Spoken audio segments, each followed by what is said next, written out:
ओम शांति। ओम शांति।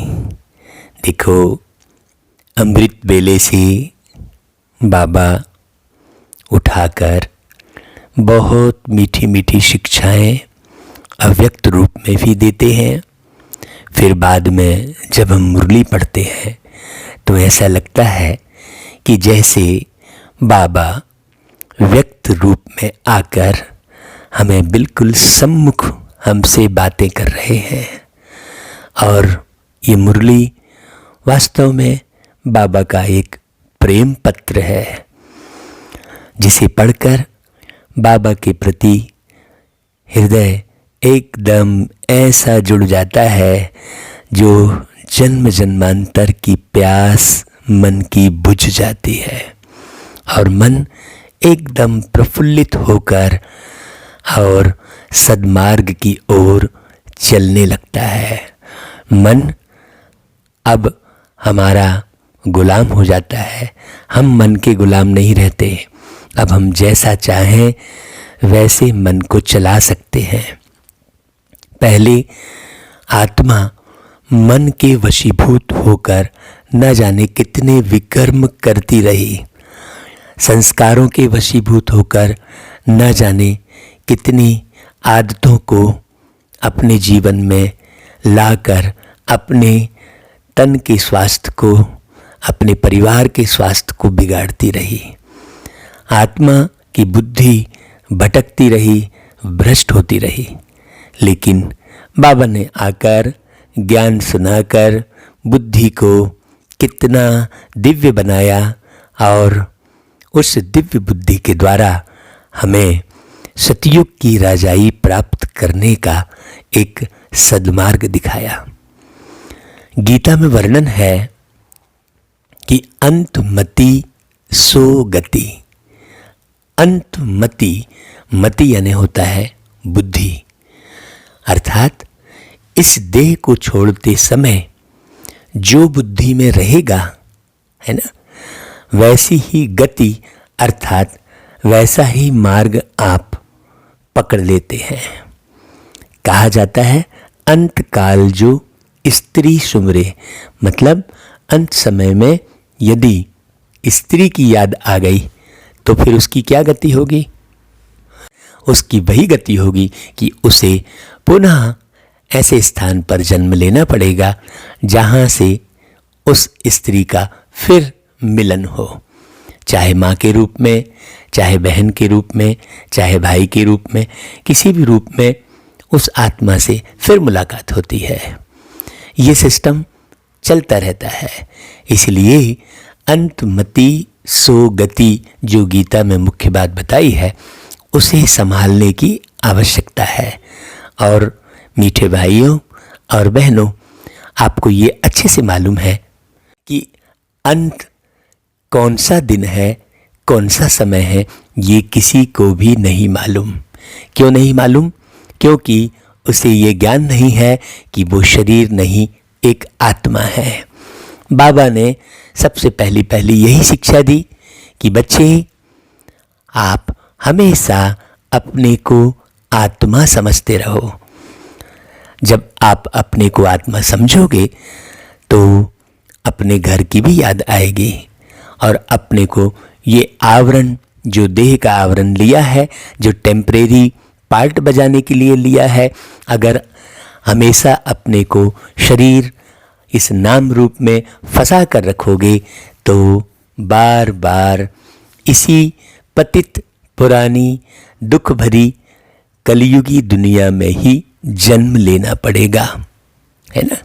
आप सोचो, यहाँ बार बार जन्म लेने से अच्छा है कि क्यों ना हम सद्गुरु परमात्मा के ज्ञान को सुनकर, बारीकी से समझकर और एक एक अक्षर का हम जीवन में धारण करना सीख जाएं और अपने लिए बहुत सुंदर सतयुग स्वर्ग का निर्माण करें। क्योंकि इस दुनिया में, इस चक्र में तो सबको आना ही है। इसमें प्यारे बाबा भी बंधे हुए हैं। इसलिए बाबा ने धरती पे आकर रोज मुरली क्लास करने की विधि सिखाई। रोज अमृत वेले उठकर बाबा ने कहा, बच्चे बहुत प्यार से मुझे याद करो। तो बाबा को याद करो का मतलब क्या हुआ कि बाबा की बातों का मनन चिंतन करो, स्वदर्शन करो, बाबा की याद यही कहलाएगी। और बाबा को बहुत शुक्रिया करो, क्योंकि जैसे बाबा है वैसे इस दुनिया में दूसरा कोई नहीं है। और मीठे भाइयों, अंतमति सोगति संवारने के लिए हमें दो बातों का ध्यान रखना पड़ेगा, क्योंकि जब हम शरीर छोड़ देते हैं तो हमारे पास आँखें नहीं होती हैं जो कुछ नया देख सके। हमारे पास कान भी नहीं होते हैं, कर्ण रूपी यंत्र भी नहीं होता है जिसके द्वारा हम कुछ नया सुन सकें। तो हमें मार्गदर्शन देने वाला कोई नहीं रहता है। तो इसीलिए जब तक हम इस देह में हैं तब तक स्वयं को दिव्य बुद्धि से सजा लें, संवार लें और ज्ञान रत्न धारण कर लें। अपनी आत्मा में ज्ञान का खजाना जमा कर लें ताकि अंतमति सोगति बहुत अच्छी हो जाए। और ये सबको मालूम है कि ये तारीख, अंत की तारीख किसी को नहीं पता है, इसलिए सेकंड दर सेकंड बाबा के ज्ञान का सिमरन करके स्वयं के दर्शन करने में ही समय बिताएं। इसलिए बाबा कहते हैं, मीठे बच्चे अब घर जाना है, इसलिए देही अभिमानी बनो। एक बाप को याद करो तो अंतमति सोगति हो जाएगी। मतलब प्यारे शिव बाबा को यदि हम निरंतर याद करते रहेंगे तो कब हमारी सांस छूट रही है ये तो हमें पता नहीं है। तो निरंतर याद करते रहेंगे तो बहुत अच्छी गति हो जाएगी, सद्गति हो जाएगी कहते हैं। फिर बाबा रोज की तरह प्रश्न करते हैं, वंडरफुल बाप ने तुम्हें कौन सा एक वंडरफुल राज सुनाया है। बहुत देखो, बाबा प्रश्न भी बहुत प्यारा करते हैं। बाबा कहते, बच्चे यह अनादि अविनाशी ड्रामा बना हुआ है। जब ये ज्ञान हमें मिल जाता है तो हमारी बुद्धि जगह जगह भटकती नहीं है कि भाई ये ड्रामा पूरा सेट है। और इस ड्रामे के नॉलेज को आप पूरा जान लेते हैं तो बड़ा आनंदमय जीवन हो जाता है। बाबा कहते हैं इसमें हर एक का पार्ट नूंधा हुआ है। तो ये ऐसा कर रहा है, वो वैसा कर रहा है, ये सोचने की ज़रूरत नहीं है। सिर्फ बाबा का ज्ञान सुने, बार बार सुने, मुरली को 10 बार सुने, पूरा पूरा सुने। क्यों? क्योंकि सुनेंगे तो पक्का होता जाएगा। इसलिए बाबा कहते हैं, बच्चे कुछ भी होता है, नथिंग न्यू, कुछ भी होता है मतलब आपके द्वारा कुछ भी होता है उसमें नथिंग न्यू ना लगाएं। हाँ, जो आपकी बुद्धि फंसी हुई है इधर उधर, रिश्ते में, नातों में, सरकमस्टांस में, वातावरण में, अपनी चाह में, उस सब में कुछ भी होता है, आपकी मर्जी का काम नहीं होता है तो आप वहाँ नथिंग न्यू का पॉइंट लगा के अपने को शांत कर लो। बाबा ने जितनी भी बातें बताई हैं वो सब मन को शांत करने के लिए, मन को कंट्रोल करने के लिए बताई हैं, बुद्धि को दिव्य बनाने के लिए बताई हैं, संस्कारों का सतयुगी सृजन करने के लिए बताई है। तो बाप कहते हैं, बच्चे इसमें मेरी भी कोई बड़ाई नहीं है। देखो, है ना, हम कुछ भी करते हैं तो हमको लगता है कि वाह हमने इतना अच्छा गीत बना लिया, हमने इतने अच्छे भाषण कर दिए, ऐसे करके हम अपनी बड़ाई चाहते हैं। थोड़ा भी कुछ काम हमने कर लिया तो हम बार बार पूछते हैं क्यों हमने कैसा किया, क्योंकि हम बड़ाई सुनना चाहते हैं। बाबा देखो इतने बड़े स्वर्ग की रचना करते हैं, कलयुग को बदल सतयुग में बना देते हैं, फिर भी क्या कह रहे हैं, इसमें मेरी बड़ाई नहीं है कह रहे हैं। ऐसा कह के बाबा बच्चों को निरहंकारी रहना सिखा रहे हैं वास्तव में। तो हमें भी किसी भी किस्म की बड़ाई में नहीं जाना चाहिए। हाँ, कोई बुराई करे हमारी तो हम उदास हो गए, कोई बड़ाई करे तो खुश हो गए। ये जो हम इस तरीके से अपने जीवन को बिताते हैं उसमें अप डाउन होता है, ऊपर नीचे होता है, तो हमारा मानसिक, शारीरिक, पारिवारिक सभी प्रकार का स्वास्थ्य बिगड़ता है। स्वास्थ्य का मतलब होता है स्व में स्थित रहना, है ना भाई। तो बाबा कहते हैं कि मैं भी ड्रामा के बंधन में बांधा हुआ हूँ, तो आप भी इस ड्रामा के बंधन में बंधे रहो। हाँ, कभी नहीं सोचो कि बाबा मुझे बहुत तकलीफ़ है, अब मुझे ऊपर उठा ले। हाँ, नहीं तो कई लोग बहुत दुखी होकर ये सुंदर जीवन को भी समाप्त कर देते हैं, है ना, क्योंकि ड्रामा के बंधन में बंधे नहीं रहते हैं। भाई ये ड्रामा है, इसका बहुत बढ़िया आनंद लो। जैसे आप फिल्म देखने जाते हो तो अंधेरा होता है हॉल में, और अंधेरे हॉल में बैठकर आप उस फिल्म में चलने वाले दृश्य को बहुत ध्यान से, एकाग्र होकर, लगन से, खुश होकर देखते हो, आनंद लेते हो, चाहे उसमें कैसा भी सीन निकल जाए, साक्षी होकर देखते हो, मालूम है ये रियल नहीं है। उसी प्रकार ये सृष्टि रूपी रंगमंच पर भी हमें अपना ऐसा ही व्यवहार, ऐसा ही जो है आहार, ऐसा ही आचार व्यवहार बनाना चाहिए, है ना। आहार मतलब आत्मा का आहार। आत्मा का आहार सद्ज्ञान है। सद्ज्ञान माने सच्चा ज्ञान, सच्ची बात। सच्ची बात कौन बताएंगे? सत्यम शिवम सुंदरम ही बताएंगे। तो बाबा यह वंडरफुल राज सुनाकर बाबा क्या कर रहे हैं? अपने पार्ट का महत्व भी कम कर दिए हैं। तो फिर हम अपने पार्ट के महत्व को क्यों बढ़ाते बैठे हैं, जब बाबा ने अपने पार्ट के महत्व को कम कर दिया है ना। नहीं तो कई बार हम दुखी इसलिए होते हैं कि अरे मैं इतना होशियार हूँ, मैं इतना अच्छा कार्य कर रहा हूँ, फिर भी मेरा कोई नाम नहीं हो रहा है। ऐसे भी हम दुखी होते रहते हैं। कोई नाम ही नहीं लेता है, मैं इतनी मेहनत करता हूँ, है ना, ऐसा भी मन में आते रहता है। तो कहीं भी मन नीचे ना उतरे, बुद्धि भ्रष्ट ना हो। बाबा एक एक पॉइंट सुनाकर हमारा कितना ख्याल कर रहे हैं, कितने अच्छी रीति पढ़ा रहे हैं बाबा। तो हमें बाबा का कितना रिगार्ड रखना चाहिए, बाबा को कितना याद करना चाहिए। हम तो कहते हैं कि स्वप्न में भी बाबा ही याद आना चाहिए, बाकी और कोई दूसरा याद ही नहीं आना चाहिए। अच्छा, फिर गीत क्या बजा?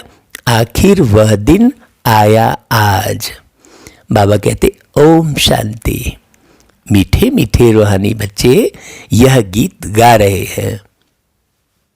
बच्चे समझते हैं कि कल्प बाद फिर से हमको धनवान, हेल्दी और वेल्दी बनाने, पवित्रता, सुख शांति का वर्षा देने बाप आते हैं। ये बात बच्चों को मालूम है कि भाई हर बार हमको बाबा मिलते हैं। ये कितनी खुशी की बात है। कल्प कल्प हूबहू रिपीट होता है, तो ये भी कितनी खुशी की बात है कि हूबहू रिपीट होता है, मतलब हर बार हम बाबा से मिलते हैं। बाबा कहते हैं ब्राह्मण लोग भी आशीर्वाद देते हैं ना कि आयुष्मान भव, धनवान भव, पुत्रवान भव। तुम बच्चों को तो वर्षा मिल रहा है, यहाँ पर आशीर्वाद की तो कोई बात नहीं है। और किसी के आशीर्वाद देने से सब कुछ हो जाता है क्या? नहीं, यहाँ पर बाबा ऐसा बोलकर क्या सिखा रहे हैं कि वैसे कर्म भी करने होते हैं, वैसी बुद्धि में समझ भी विकसित करनी होती है। ऐसे किसी के आशीर्वाद से ऐसा कुछ हो जाता तो फिर भगवान भी आशीर्वाद सबको देने लगता है ना भाई। तो बाबा कहते इसमें आशीर्वाद की कोई बात नहीं है। पुत्रवान आप कब बनोगे? जब प्रत्येक आत्मा से आपका गहरा आत्मी स्नेह होगा, किसी से कोई अनबन नहीं होगी, तब तो पुत्रवान बनोगे ना भाई। और अगर आप सबसे अनबन करते रहोगे, ये भी ठीक नहीं है, वो भी ठीक नहीं है। प्राय बहुत सारे व्यक्तियों की ये आदत होती है, जहाँ गए वहीं किसी न किसी आत्मा के साथ अपना कोई ना कोई हिसाब किताब बना लेते हैं, कुछ ना कुछ उल्टा सीधा बोल देते हैं। तो फिर पुत्र अगले जन्म में उनको मिलता ही नहीं है, कोई उनके घर में जन्म लेना ही नहीं चाहेगा। अब कई लोग भटकते कहते हमें पुत्र नहीं हो रहा है, तो भाई तुमने आत्माओं से अच्छा संबंध, प्यार का संबंध, रूहानी संबंध बनाया ही नहीं, निस्वार्थ संबंध। ऐसा बनेंगे तो हम पूरे जन्म जन्मांतर हाँ, निधन के नहीं रहेंगे, पुत्र रूपी धन रहेगा, स्थूल धन रहेगा, है ना भाई। इसमें आशीर्वाद की तो बात नहीं हुई ना। बाबा कहते हैं बच्चे पढ़ रहे हैं, जानते हैं 5000 वर्ष पहले भी हमको बाप ने आकर मनुष्य से देवता, नर से नारायण बनने की शिक्षा दी थी। देखो बाबा ने दो बातें कही यहाँ पर, मनुष्य से देवता और नर से नारायण, दो बातें हो गई। तो हमें केवल देवता नहीं बनना है, हमें नारायण बनना है। मनुष्य से देवता का मतलब क्या हुआ? मनुष्य से देवता का मतलब हुआ, मनुष्य का मतलब हुआ जो मन विषय विकारों में पड़ा रहता है, उसे मनुष्य कहते हैं। और जो मन विषय विकारों को छोड़कर दिव्य गुण धारण करता है उसे देवता कहते हैं, है ना भाई। और नारायण, नारायण देखो देवता सबको कहेंगे क्योंकि बहुत सारे मनुष्य जो है विषय विकारों को छोड़कर दिव्य गुण धारण करते हैं, देवताई गुण धारण करते हैं। और नर से नारायण मतलब नारायण कौन बनता है? जो इस नर का मतलब नार से उत्पत्ति हुई ना, हाँ, अपने को एक सेकंड के लिए भी, मिलियन सेकंड के लिए भी अपने को शरीर नहीं समझता, सदैव आत्मा निश्चित करता है। माने इस नरपने का भान समाप्त हो जाता है, नर नारी का भेद आत्मा से हट जाता है। नर नारी केवल यहाँ पर सिस्टम चलाने के लिए बनी हुई है, हाँ, वही नारायण बनता है। तो बाबा ने दो शिक्षाएं दी, एक मनुष्य से देवता बनने की और दूसरा नर से नारायण बनने की शिक्षा दी। ये दो बातें हैं। बच्चे जो पढ़ते हैं वह जानते हैं हम क्या पढ़ रहे हैं, हम कितना उठा रहे हैं। जो जितना बारीकी से पढ़कर उठाएगा वैसा ही पुरुषार्थ करेगा। अब देखो हम अमृत बेले मुरली रिकॉर्ड कर रहे हैं, बाबा को पहले याद किए, 2 बजे से उठे हैं, 2 बजे से लेके 4 बजे तक बाबा की याद आती रही। उसके बाद फिर हम 4 बजे के बाद मुरली रिकॉर्ड कर रहे हैं। तो ये मेहनत बाबा करा रहे हैं।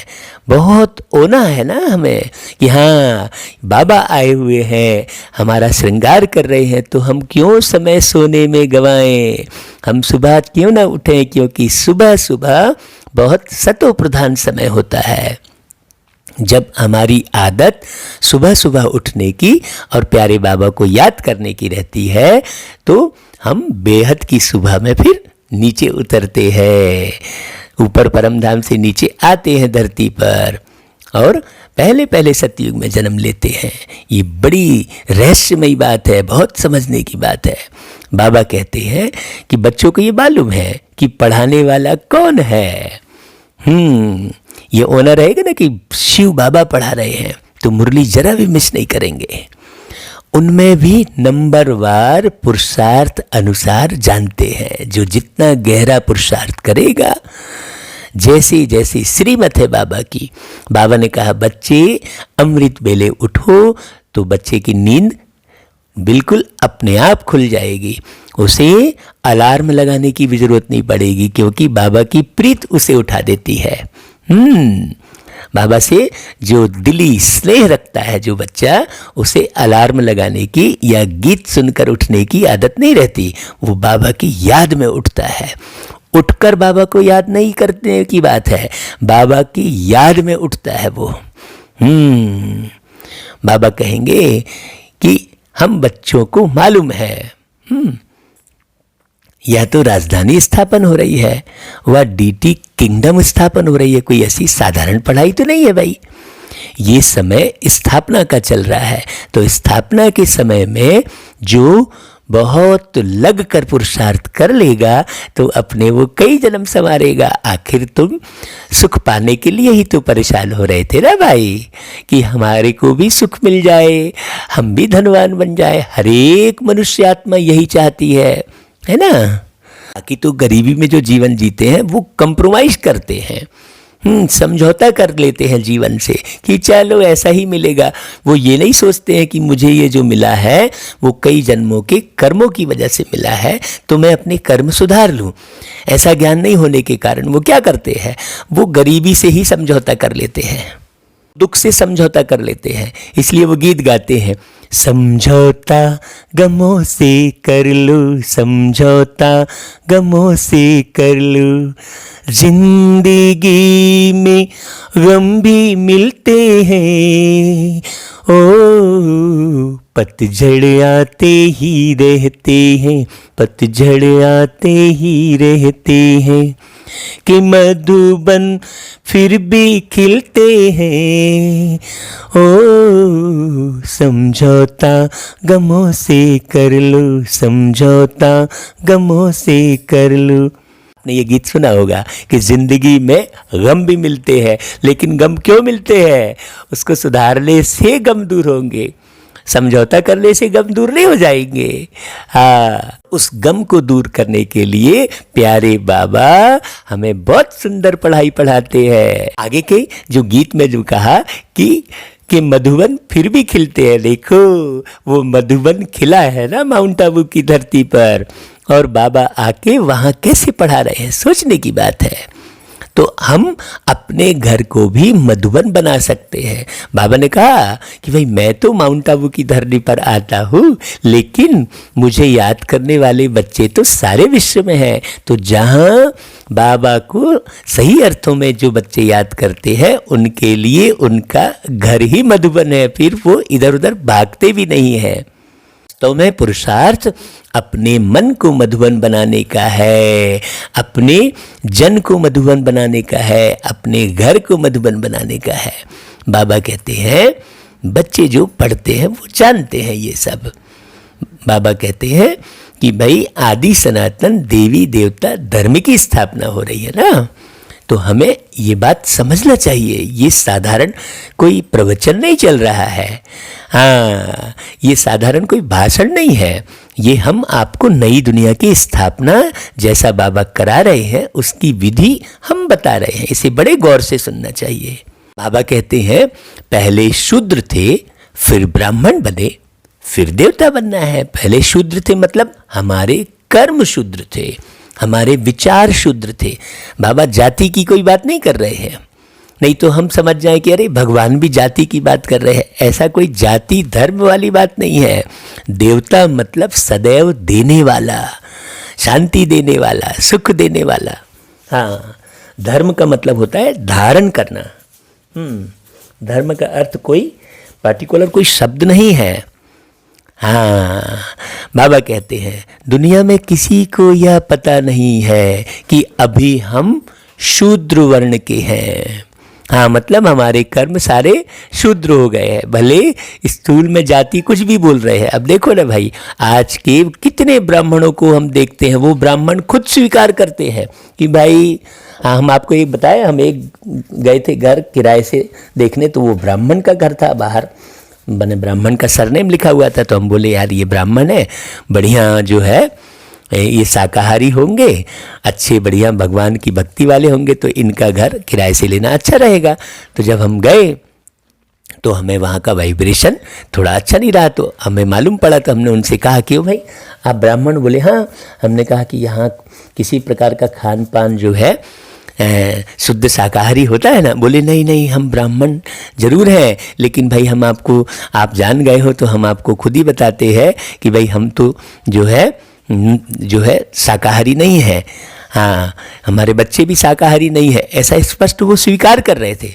तो हमने कहा भाई हम तो आपका घर किराए पे नहीं लेंगे, हम देखेंगे भी नहीं, हम फिर देखने भी नहीं गए और हम वहाँ से बाहर आ गए। तो उनको लगा देखो ये मांसाहार सुनकर हमारे इतने अच्छे घर को जो कम कीमत में दे रहे थे वो लिए भी नहीं, और हम मांसाहार ले रहे हैं ब्राह्मण होकर। तो उनको मन में थोड़ा आया, हाँ, संकोच आया, और हम वहाँ से चले आए। तो हम आपको ये बात इसलिए बता रहे हैं कि आजकल जो जाति के रूप में जो ब्राह्मण हैं वो वास्तव में शूद्र कर्म है। भाई उनका आहार सही नहीं है। जब आहार सही नहीं होगा तो व्यवहार कैसे सही होगा?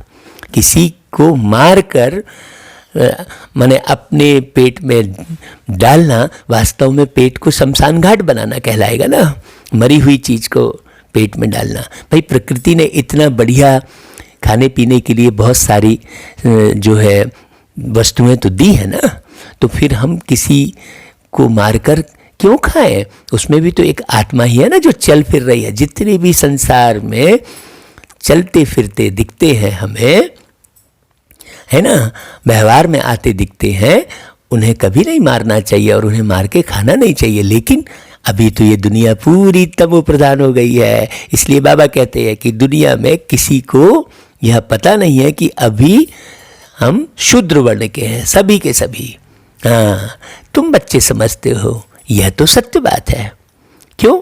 बाप सत्य बताकर सचखंड की स्थापना कर रहे हैं।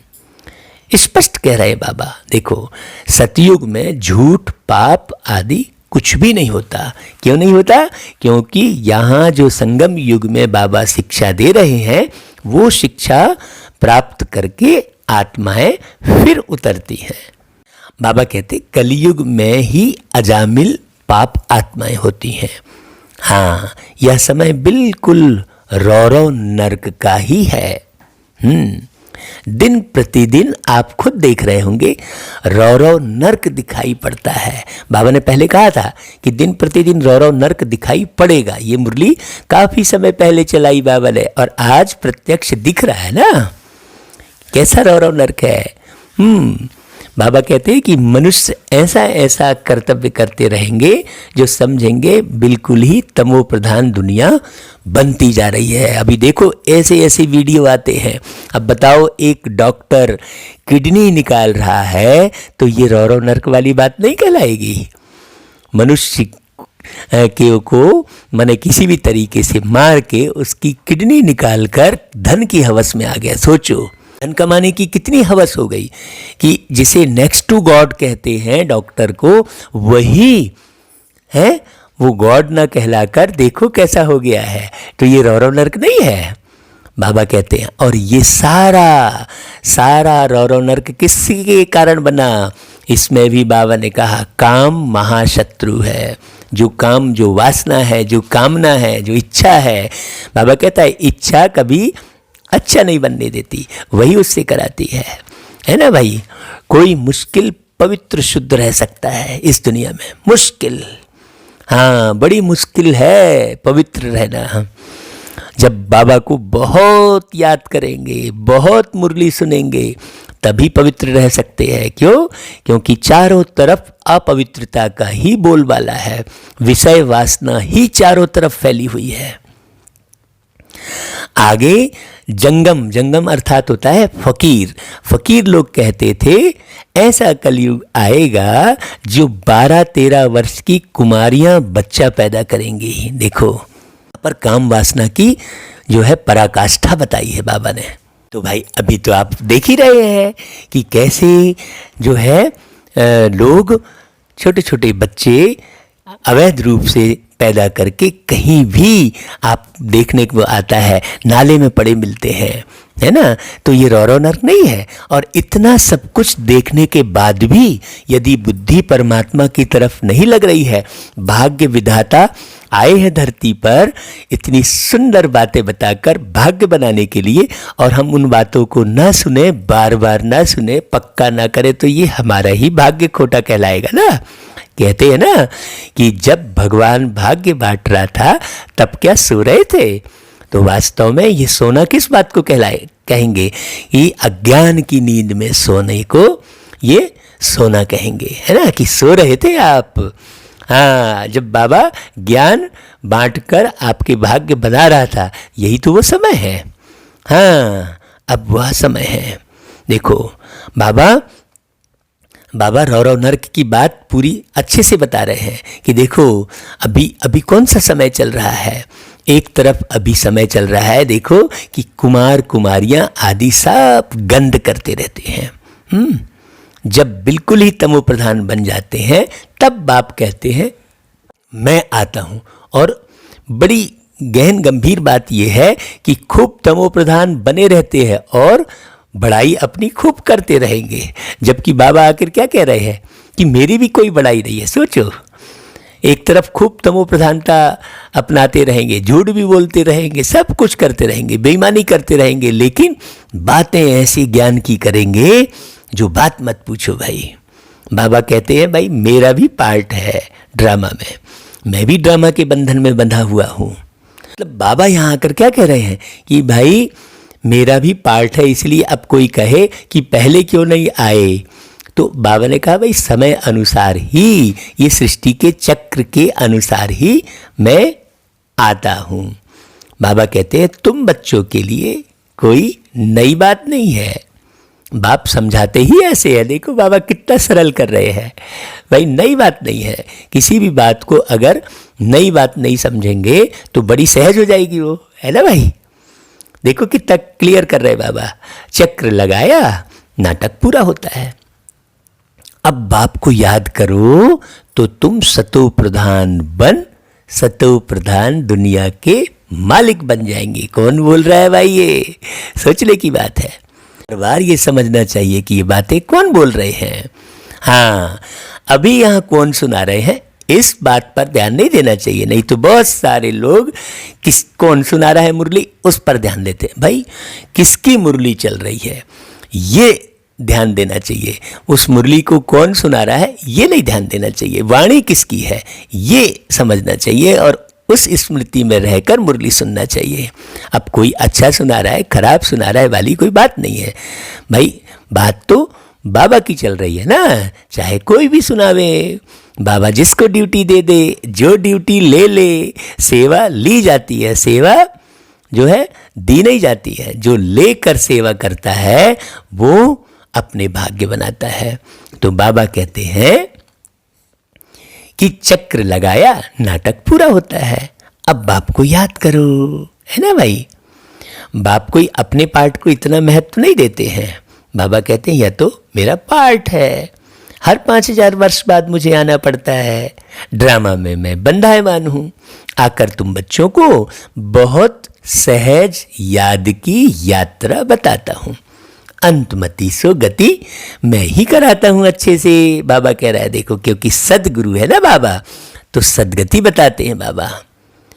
तो बाबा कहते हैं ये जो अंतमति सो गति बात कही है वह इस समय के लिए ही कहा गया है। हाँ, क्योंकि ये पूरा अंत के अंत समय है, यह अंत काल है ना। अब यहाँ पर केवल एक जीवन के अंत की बात नहीं कहलाई, पूरे सृष्टि चक्र के अंत की बात है ना। बड़ी गहरी समझने की बात है।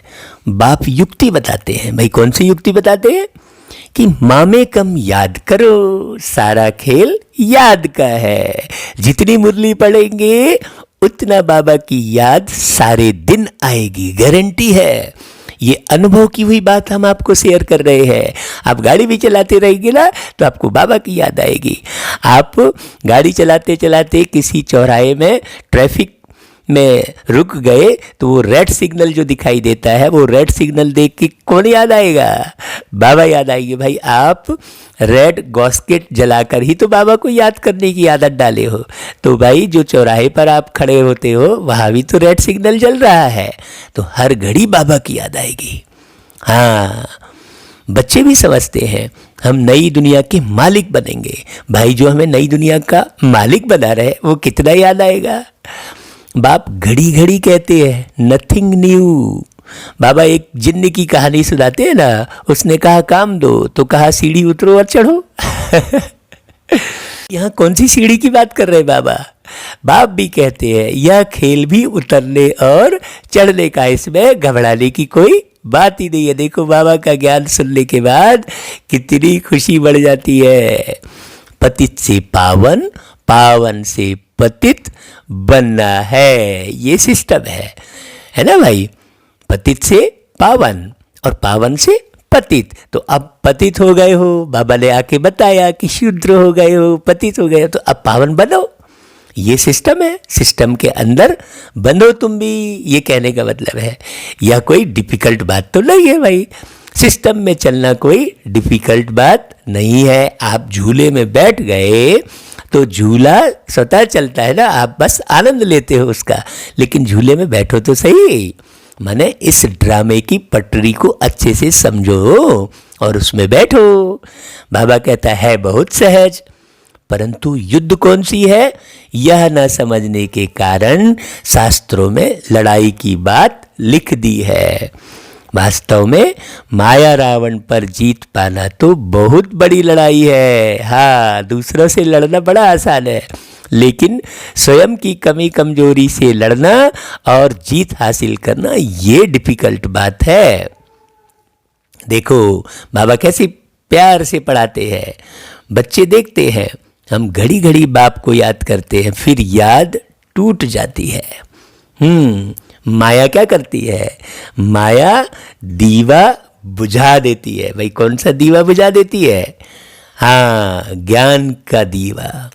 इस पर गुल बकावली की भी कथा है। देखो हर एक टॉपिक पर लोगों ने कथा बना दी है, और कथा के अनुसार कई लोग समझते हैं। जैसे कहानी के हिसाब से बच्चे को माँ कहानी सुनाकर बड़े प्यार से सुलाती है ना, वैसे ही लोग भी कहानी सुनाते आ रहे थे। बाप ज्ञान बताते हैं, माँ कहानी सुनाती है। माने आत्मा कहानी सुना रही थी और परमात्मा ज्ञान सुनाते हैं, तो ज्ञान से ही सद्गति है भाई। बच्चे भी कहते हैं बाबा माया के तूफान तो बहुत आते हैं। तो देखो बाबा शिक्षाओं के साथ सावधानी भी देते हैं। बाबा कहते हैं तूफान भी अनेक प्रकार के बच्चों के पास आते हैं, इसलिए बहुत सावधानी रखनी पड़ेगी ना। कभी कभी तो ऐसा तूफान जोर से आता है जो 8-10 वर्ष के पुराने अच्छे अच्छे झाड़ भी गिर पड़ते हैं। हाँ, स्थूल में भी तो तूफान ऐसा आता है ना भाई इस कलयुग में। बच्चे जानते हैं, वर्णन भी करते हैं, अच्छे अच्छे माला के दाने थे, आज है नहीं। यह भी मिसाल है। हाँ, ये तो हमने प्रत्यक्ष विगत जो है 25 सालों से जो बाबा के ज्ञान यज्ञ में हम चल रहे हैं और बाबा की मुरली कंटिन्यू सुन रहे हैं तो बचे हुए हैं भाई, नहीं तो कोई नहीं बच सकता।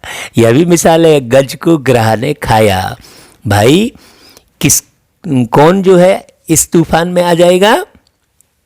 जो बाबा की मुरली को निरंतर नहीं सुनेगा, जो सोचेगा नहीं मैं समझ लिया बाबा तो वही बात बोल रहे हैं, नहीं, इसमें फिर माया के तूफान बहुत आ जाते हैं। बाप कहते हैं बच्चे इन 5 विकारों से संभाल रखते रहो। और 5 विकारों से संभाल रखने के लिए बाबा ने कितनी मेहनत की है बच्चों के लिए। रोज मुरली में रोज नई नई पॉइंट बताते हैं। बहुत सारे बच्चों के द्वारा गीत बनवाते हैं कि बच्चे गीत सुनो आप। हाँ, गीतों का मनन चिंतन करो, गीत में क्या बोले। अभी देखो ट्रैफिक कंट्रोल गीत बजता है, हमारे यहाँ ट्रैफिक कंट्रोल मशीन भी लगी है। हाँ, हम एक बार बेंगलोर गए थे तो बेंगलोर से फिर वो मशीन लाए और पूरे हर एक घंटे में 1 मिनट का वो ट्रैफिक कंट्रोल गीत बजता है, तो उस गीत को सुनते हैं। और गीत को सुनना मतलब उसके अर्थ में टिकना। हाँ, कि भाई हम ऐसे हैं, वास्तव में वो स्वदर्शन का गीत है। हाँ, याद में रहेंगे तो मजबूत हो जाएंगे। जितना जितना आप स्वदर्शन करेंगे, मतलब स्वयं को देखेंगे कि आप कितना बने हैं, तो फिर बाबा की याद आएगी, तब आप देही अभिमानी बनोगे। तो बाबा कहते हैं, विधि बताते हैं कि बच्चे देही अभिमानी बनो। एक बड़ी वंडरफुल बात है कि यह शिक्षा बाप की पूरे 5000 साल में एक बार ही मिलती है। तो हमें कितना होना रहना चाहिए कि भाई जो चीज़ हमें एक ही बार मिलने वाली है, बार बार ऐसा नहीं मिलने वाला है, एक बार मिलने वाला है 5000 साल में। कितने समय बीतने के बाद तो कितनी तैयारी करनी चाहिए।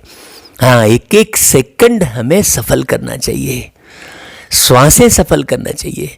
वो गीत सुना ना आपने कि सफल कर लो श्वासें अपनी, परम पिता को याद कर। ऐसा सुना ना आपने? ऐसा कभी और कोई कहेंगे नहीं कि तुम आत्म अभिमानी बनो, आज तक किसी ने नहीं कहा। हाँ, सतयुग में भी ऐसा नहीं कहेंगे। देखो, नाम रूप देश काल सब याद रहता ही है। इस समय तुमको समझाता हूं कि अब नाम रूप देश काल कुछ भी याद मत करो, क्योंकि अब वापस घर जाना है।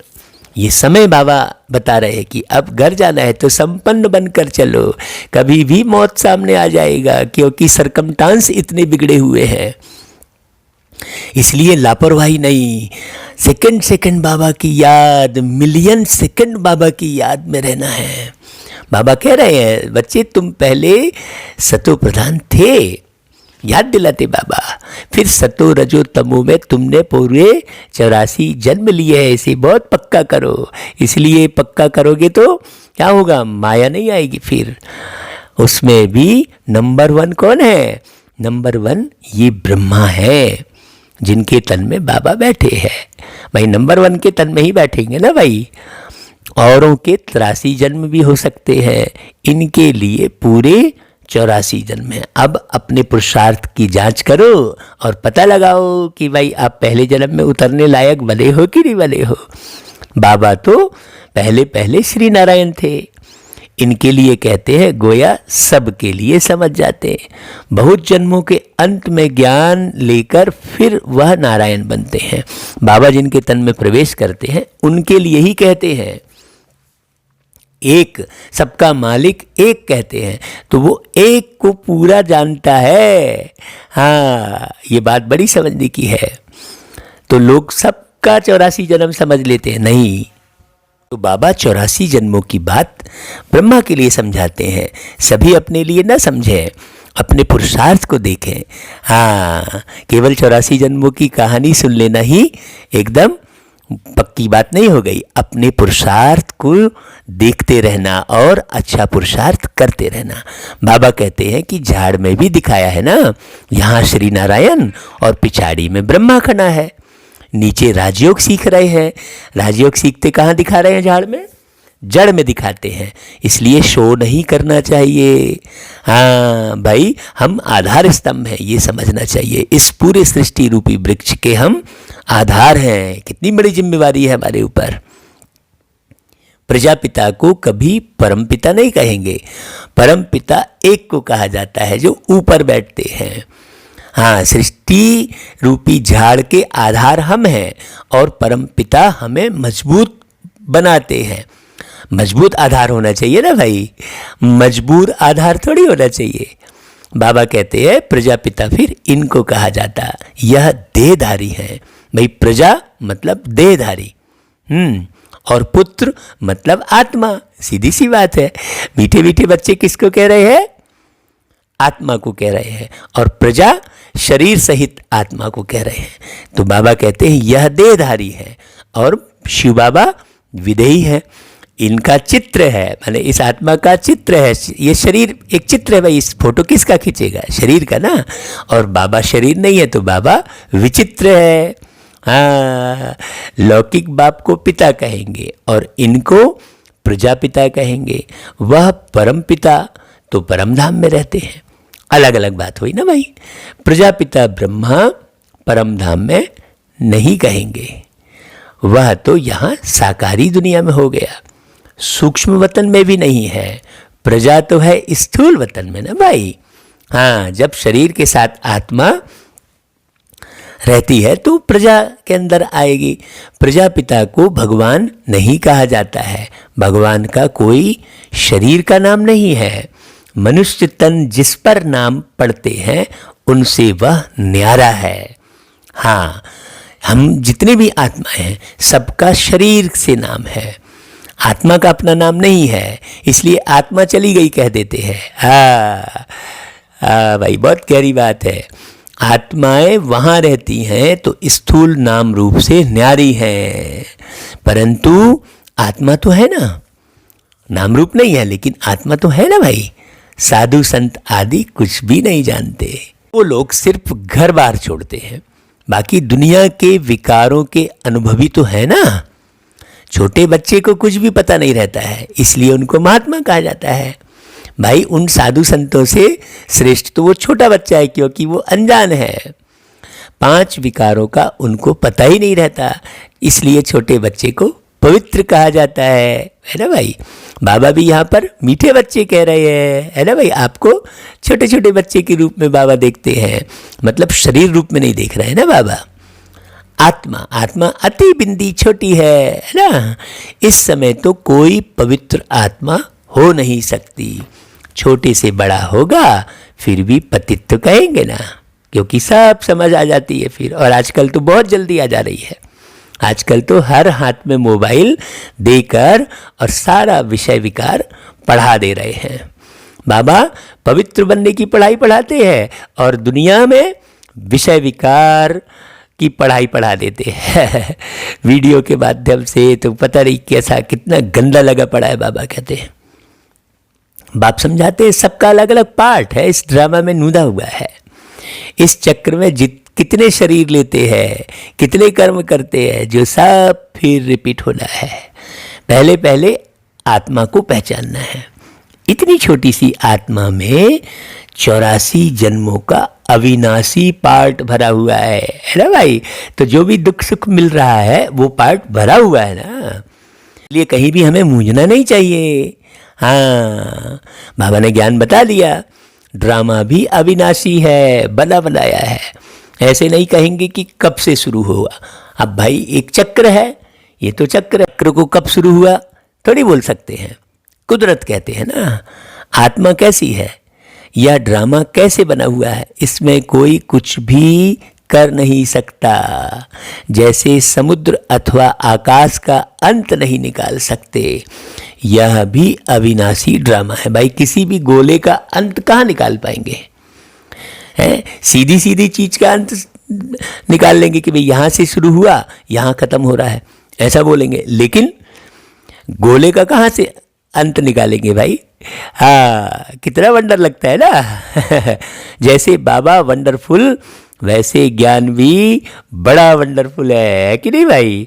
कभी कोई बता ना सके, ये तो केवल बाबा ही आकर बता सकते हैं। इतने सब एक्टर्स अपना अपना पार्ट बजाते ही आते हैं। देखो आया और चला गया, कहते ना अरे यार अभी अभी बोल रहे थे, अभी अभी देख रहे थे, अभी चले गए, आए और चले गए। कहाँ चले गए, फिर से जन्म ले लिए। ये तो चक्र है। लोग कहते हैं, वो गीत गाते हैं, दुनिया से जाने वाले जाने चले जाते हैं कहाँ, ऐसा गीत सुनते हैं। अब दुनिया से जाने वाले, दुनिया से तो कोई जाता ही नहीं है भाई। बाबा ने ये राज बताया। और जाने चले जाते हैं कहाँ, ये भी उत्तर मिल गया कि भाई आत्मा निकलती है फिर से नया शरीर ले लेती है, कहीं जाते थोड़ी है। और वो लोग गीत गाते हैं, कैसे ढूंढे कोई उनको नहीं कदमों के भी निशान। भाई आत्मा के कोई कदम होते ही नहीं है तो निशान कहाँ से मिलेंगे, और कैसे ढूंढेंगे, है ना भाई। ये गीत भी बड़े राज समझाता है। वो गीत गाते हैं, जाने हैं वो कौन नगरिया, आए जाए खत न खबरिया, आए जब जब उनकी यादें, आए होठों पे फरियादें, जाके फिर ना आने वाले जाने चले जाते हैं कहाँ। अब देखो ये शरीर को देखे, इसलिए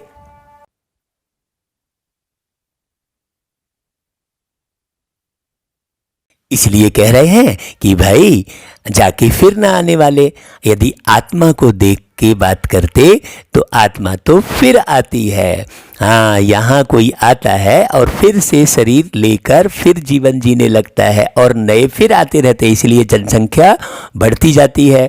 जनसंख्या बढ़ रही है, इससे ये सिद्ध होता है कि जो आया एक बार वो वापस नहीं गया और नए आते रहे। ये एकदम सिस्टम बाबा ने समझाया। पहले तो हमें भी नहीं पता था, तो हम बड़े प्यार से मंचों पर ये गीत गाते थे, लेकिन आज यदि हम वो गीत गाते हैं तो लोगों को समझाते हैं। हाँ, ऐसे बहुत सारे गीत बने हैं जिसका अर्थ समझना बहुत अनिवार्य है। लोग तो गीत सुन लिए हाँ, बाबा कहते हैं यह ड्रामा कैसे बना हुआ है, इसमें कोई कुछ भी कर नहीं सकता। इतने सब एक्टर्स अपना अपना पार्ट बजाते ही आते हैं। नाटक कब बना यह कोई प्रश्न उठा नहीं सकता। बहुत कहते हैं भगवान को क्या पड़ी थी जो दुख सुख की दुनिया बैठ बनाई। अरे यह तो अनादि है। हाँ हाँ, वो गीत गाते हैं ना, दुनिया बनाने वाले क्या तेरे मन में समाई, काहे को दुनिया बनाई तूने, काहे को दुनिया बनाई, ऐसा गीत गाते हैं ना। तो बाबा उसके उत्तर में कहते हैं अरे भाई यह तो अनादि है। हाँ, प्रलय आदि होती रही, ऐसा नहीं कि ये पृथ्वी जो है पूरे सागर में डूब गई, ऐसा नहीं होता कभी। बनी बनाई है, ऐसे थोड़े ही कह सकते हैं यह क्यों बनाई। आत्मा का ज्ञान भी बाप तुमको तब सुनाते हैं जब समझदार बनते हो। तो तुम दिन प्रतिदिन उन्नति को पाते रहते हो। हाँ भाई, आत्मा का ज्ञान जब मिल जाता है तो खुशी 1 मिलियन सेकंड के लिए भी खत्म नहीं होती है, क्योंकि पूरा राज मालूम पड़ जाता है ना। जब किसी भी चीज का राज मालूम पड़ जाता है तो कितनी खुशी होती है। हाँ, पहले पहले तो बाबा बहुत थोड़ा थोड़ा सुनाता था, वंडरफुल बातें थी, फिर भी कशिश तो थी ना, उसने खींचा। भट्टी की भी कशिश थी। बाबा यज्ञ के आदि की बात कर रहे हैं, ब्रह्मा बाबा। यहाँ पर बात बहुत समझने की है। अब किसी भी बात की जानकारी नहीं रहती है तो हम फंसे रहते हैं, और जब जानकारी हो जाती है तो बिल्कुल ठीक हो जाते हैं, है ना भाई। हाँ, जैसे अभी कोरोना की जानकारी नहीं थी, फिर धीरे धीरे जानकारी हो गई तो सब अब अपना नॉर्मल हो गए। नहीं तो पहले कितना भय खाए हुए थे, है ना भाई। बात बड़ी समझने की है। बाबा कहते हैं कि भट्टी की भी कशिश थी। शास्त्रों में फिर दिखाया है कृष्ण को कंसपुरी से निकाल ले गए। हाँ, कृष्ण को कंसपुरी से कौन निकाल के ले गए वो बताते हैं ना। वास्तव में आत्मा कंसपुरी में अभी फंसी है। कंसपुरी कौन सी है? ये कलयुग है कंसपुरी। यहाँ से कृष्ण को निकाल ले गए। हाँ, जो मूंझे हुए थे आत्माएं, बहुत वर्षों से जन्मों से मूंझी हुई थी, बाबा ने उनको निकाला है।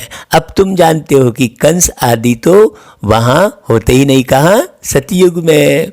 गीता, भागवत, महाभारत यह सब कनेक्शन रखते हैं, है तो कुछ भी नहीं। समझते हैं यह दशहरा आदि तो परंपरा से चला आता है। अरे रावण क्या चीज़ है यह भी कोई जानते नहीं, फिर कहाँ से परंपरा से चला आएगा भाई। सोचने की बात है। जो भी देवी देवता थे वह नीचे उतरते उतरते पतित बन गए हैं।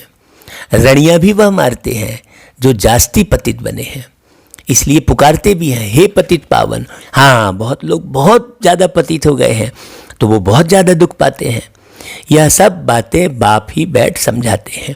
भाई किसी भी चीज़ में परसेंटेज तो रहती है ना, तो पतित बनने की भी परसेंटेज है। कोई 100% पतित बन गया और कोई उसमें परसेंटेज में है। ऐसे ही ज्ञान में भी परसेंटेज में है। हर एक पढ़ने वाली आत्मा को या स्कूल में हर एक पढ़ने वाले विद्यार्थी को 100 में 100 थोड़ी मिल जाते हैं।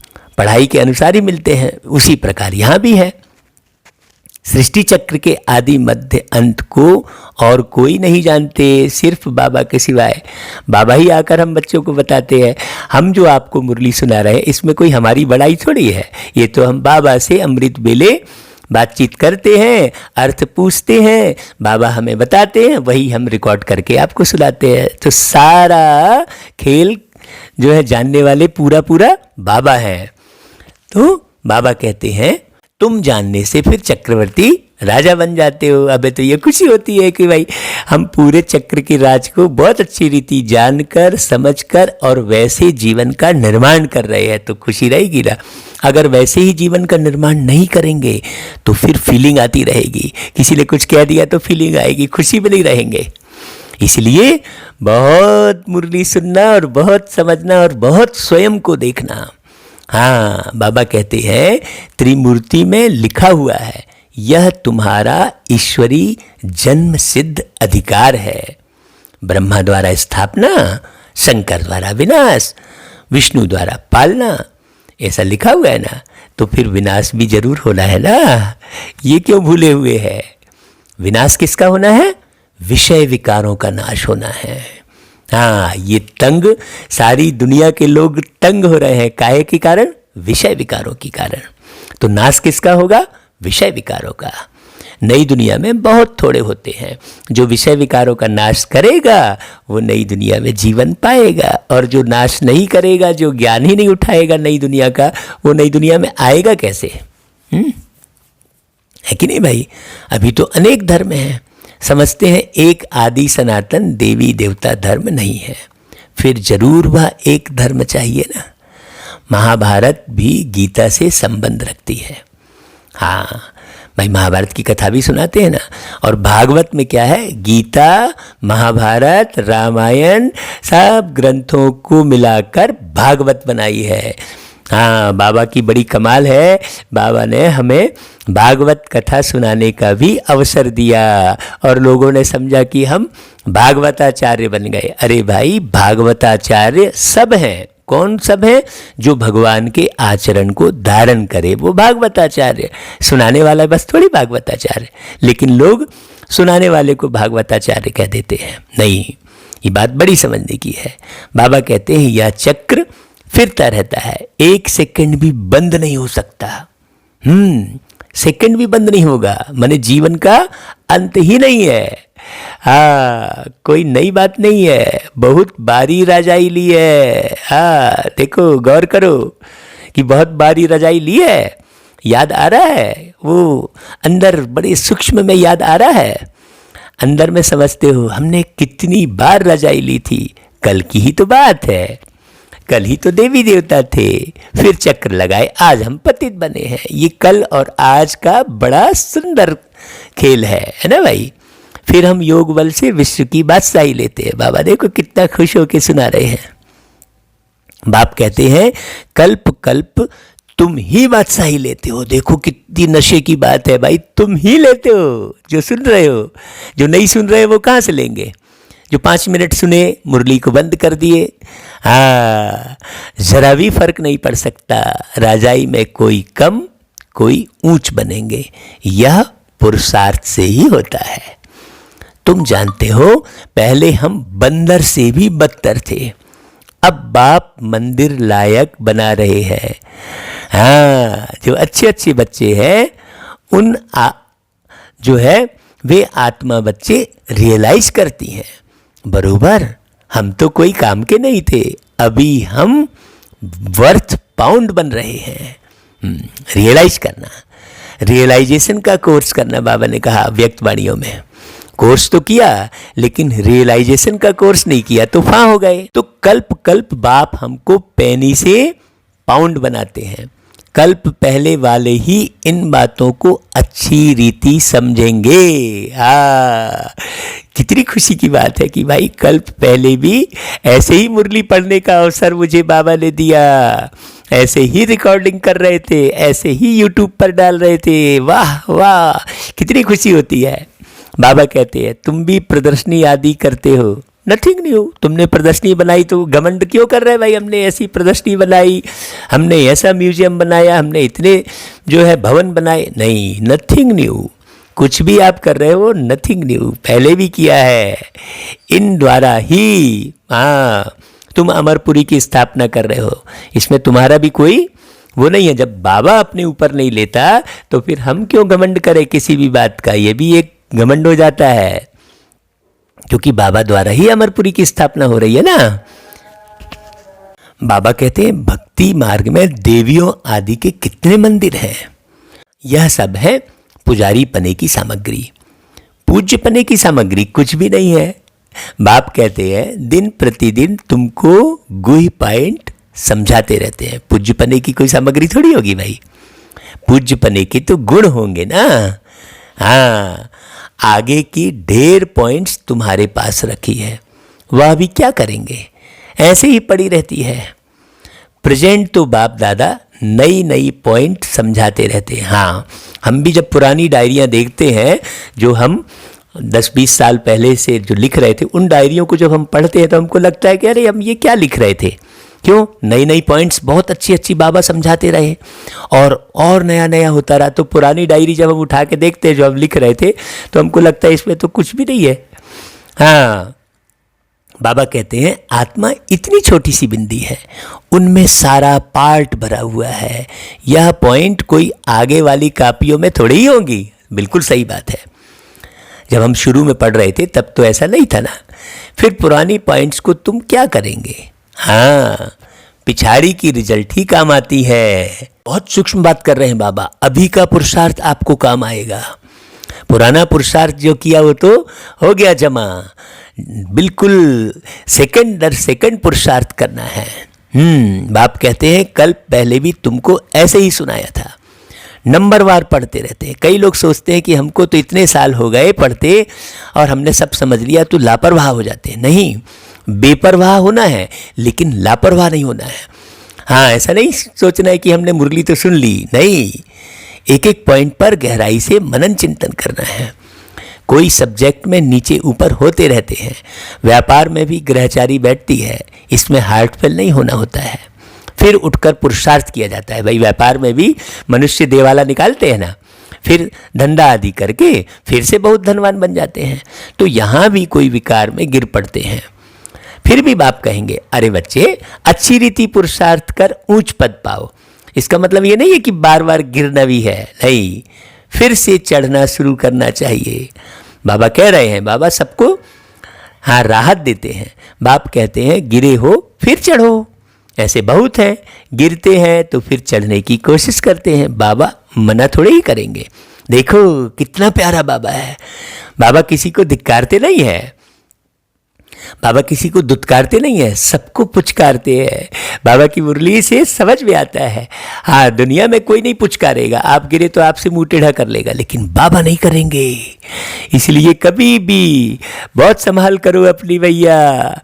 बाप जानते हैं ऐसे भी बहुत आएंगे। देखो बाबा को तो पता है ना, बाप कहेंगे कुछ नहीं, पुरुषार्थ करो, फिर भी कुछ ना कुछ मददगार तो बन जाएंगे ना। हाँ, ड्रामा प्लान अनुसार ही कहेंगे। बाप कहेंगे अच्छा बच्चे अब तृप्त हुए।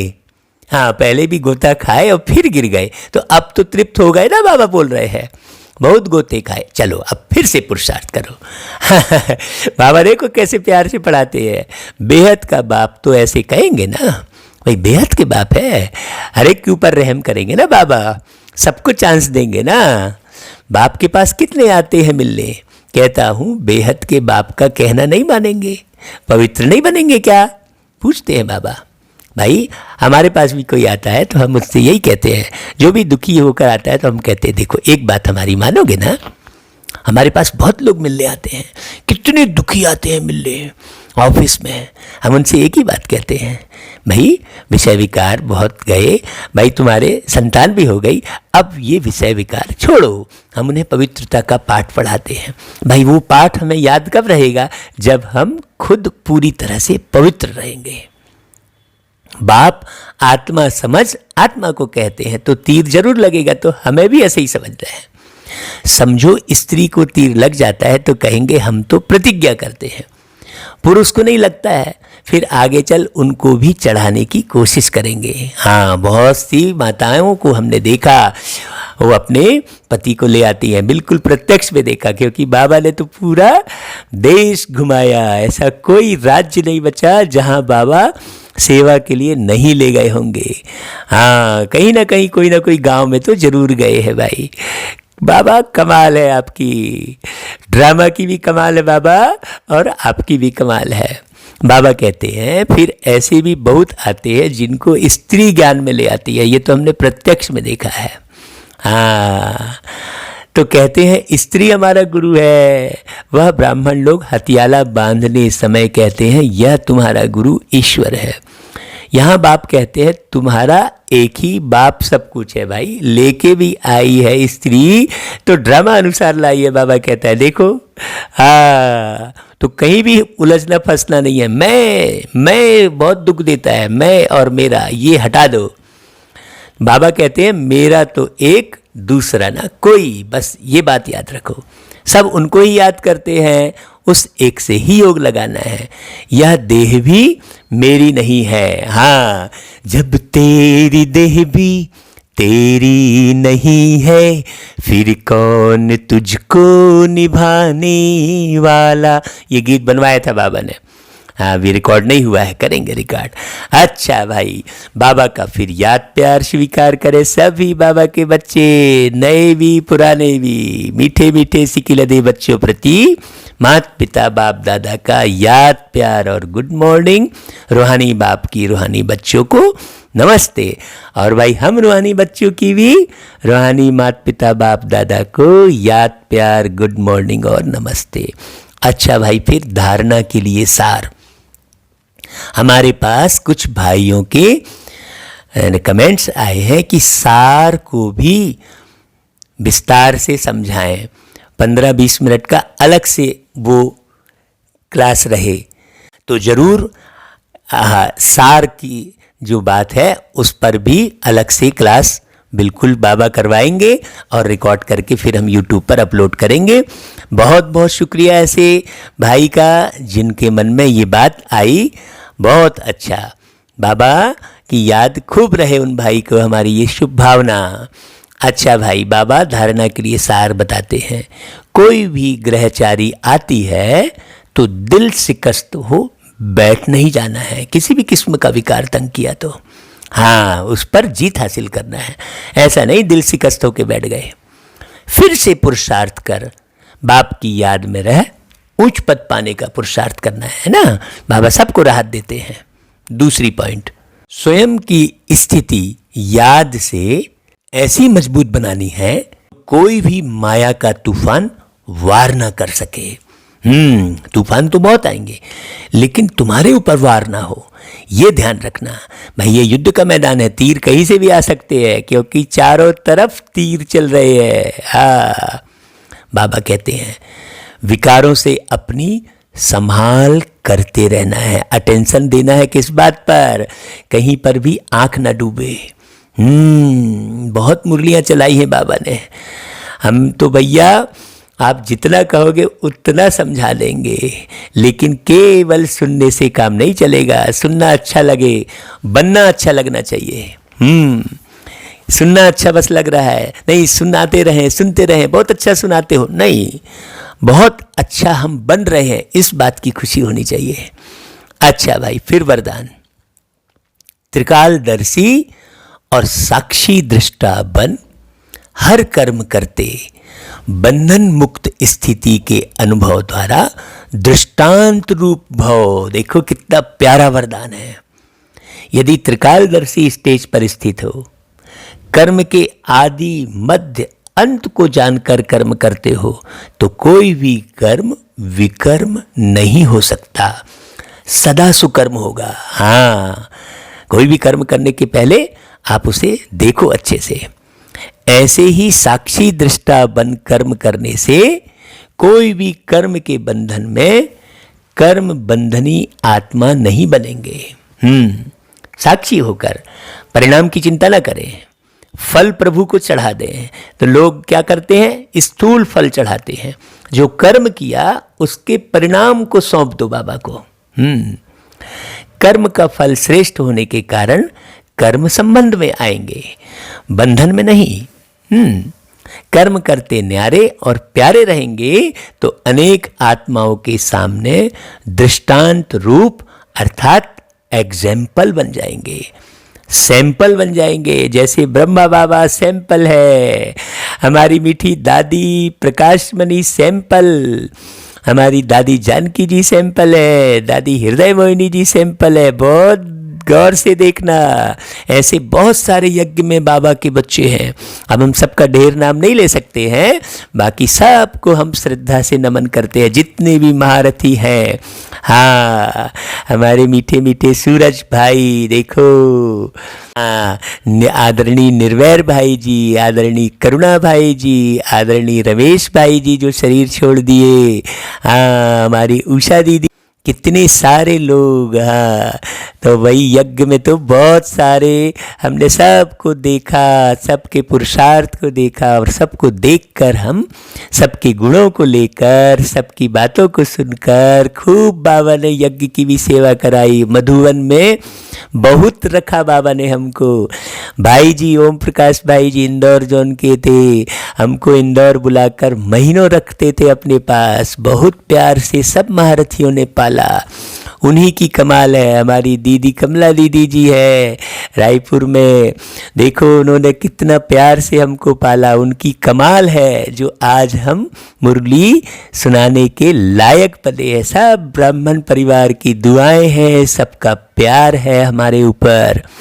तो हम कितने खुश नसीब हैं। हम वो गीत गाते हैं, हम खुश नसीब कितने, प्रभु का मिला सहारा, हम हो गए उन्हीं के, वो हो गया हमारा हमारा, हम खुश नसीब कितने। ऐसे बहुत खुशियों के गीत गाते हैं भाई। अच्छा भाई, फिर स्लोगन है, जो मन से सदा संतुष्ट है वही डबल लाइट है। देखो भाई, हम तो अपने लौकिक परिवार से, अलौकिक परिवार से, पारलौकिक परिवार से सबसे संतुष्ट हो गए हैं। बाबा ने सबसे संतुष्ट बना दिया है और डबल लाइट का अनुभव करते रहते हैं। अच्छा भाई, आप सब भी डबल लाइट का अनुभव करते रहो। ओम शांति, ओम शांति।